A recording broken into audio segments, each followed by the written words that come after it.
So you are jumping as hard as possible, but your Ollie somehow doesn't get high. The reason behind this lies in physics and biomechanics. In short, to Ollie higher, it's important to lift your body weight from the bottom to top smoothly. On the contrary, your Ollie becomes low if you stop your movement in the middle. Raising your upper body does not necessarily raise your center of mass. Sometimes it only wastes energy. It can also increase the risk of lower back injuries, so it should be avoided. The reason you can pull your front foot toward your chest is the principle of action and reaction. Compress your body at the peak of your Ollie, not on the way down. Let's see examples. This time, one looping and one of his students kindly helped me. Both of them crouch and jump similarly, so it's not because she's not jumping enough. And they pop at the same time, so it's not about timing. So what's causing the difference? In the first place, what does it take to stay in the air? Let's look at the movement of the center of mass from the side. In one looping's case, throughout the crouch and the jump, his center of mass keeps moving upward at a steady speed. It's similar to a rocket continuously producing thrust. By burning fuel for a certain period, it can reach a much greater height. Even after the engine stops, it continues to coast upward for a while before it finally begins to fall. The student's movement is different. Although she desperately raises her upper body, her center of mass does not begin to rise significantly until sometime after the jumping motion has started. It's like a rocket whose engine takes time to start firing, and when it does, it stops almost immediately. As a result, it can't climb very high and begins to fall almost right away. Because her head constantly goes up, it looks like she's jumping, and she must be consuming a lot of energy. But seen from the side, you can see that raising the chest does not necessarily raise the center of mass. Does it make sense? If you look closely, you can see that she raises her chest, but her center of mass stays low. She raises her chest first, then raises her body weight. Those motions have to be coordinated, just like how one looping does. After crouching, he raises his head, chest, and center mass all together. That's why he can jump higher. So why does raising the chest alone not raise the center of mass? The reason becomes clearer if you imagine yourself sitting in a chair. While sitting, leaning your upper body back and forth barely affects the position of your center of mass.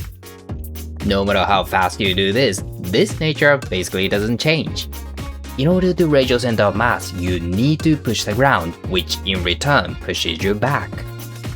After all, what you must do is to receive a reaction from the ground, not to move your upper body faster. The same applies to her Ollie. No matter how much she moves her upper body, it has very little effect on the position of her center of mass. That's not all. She's heavily using her back muscles, which consumes a lot of energy. But all that effort only makes her tired without increasing the height of her Ollie. If that's the case, how can you lift your body weight? In an extreme example, even without moving your upper body, your center of mass can rise if your legs generate enough force. In other words, the lower body is what mainly generates the force that raises your center of mass. The role of the upper body is to boost that force, allowing you to jump even higher. It is not to raise your body weight all by itself. So instead of raising her body first, and then jumping, she should move her body as one coordinated motion. Using the upper body this way also increases the risk of injury because of the way the human body is built. You might have seen this before. When lifting a heavy object, you should straighten your back.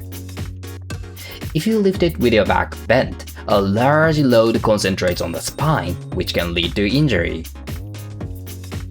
So in that sense, raising the upper body and pushing down legs together not only increases the height of your Ollie, but also helps you avoid injury. And raising your upper body too much creates another problem. It makes it harder to lift your front foot. Comparing the two ollies, you can clearly see that our front foot stays much lower. Ideally, the front foot should slide up to the nose, but hers only reaches around the bolts. Even though she is trying as hard as she can to lift her front foot, there is a physical reason she can't. Now imagine a hurdler. Hurdlers lean their upper body forward, and the resulting reaction helps lift their legs. In contrast, basketball players often need to reach as high as possible with their hands, which naturally causes their legs to drop.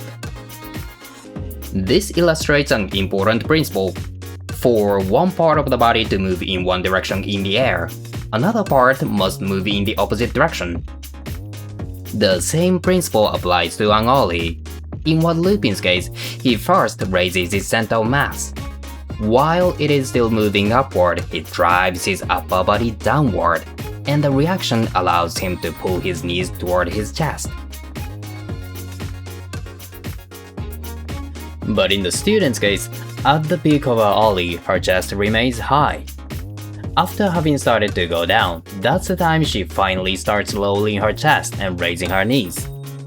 Just like you have to compress your body at the peak of your jump when jumping over a hurdle, the peak of your ollie is when you should compress your body, not on the way down.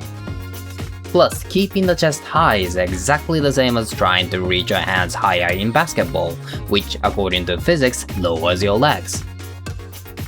She does lower her chest afterward and tries to raise her knees.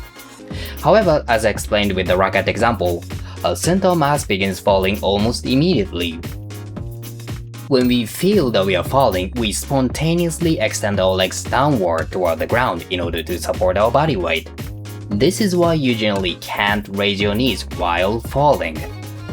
So if the same applies to you, instead of trying to raise your knees after having started falling, you have to do so at the peak of your ollie as if you were compressing your body. Now suppose you could lift your front foot, what happens then? Lifting the front foot upward is believed to increase the board's upward momentum, but its actual role is still debated. There is an argument that the front foot simply rises together with the board while preventing it from rotating too far. I think the answer depends on how hard you pop, so let's talk about it more in detail in a future video.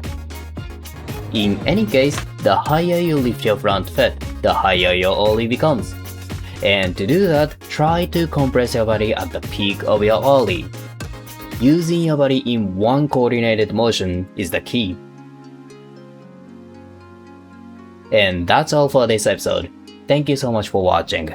Until next time.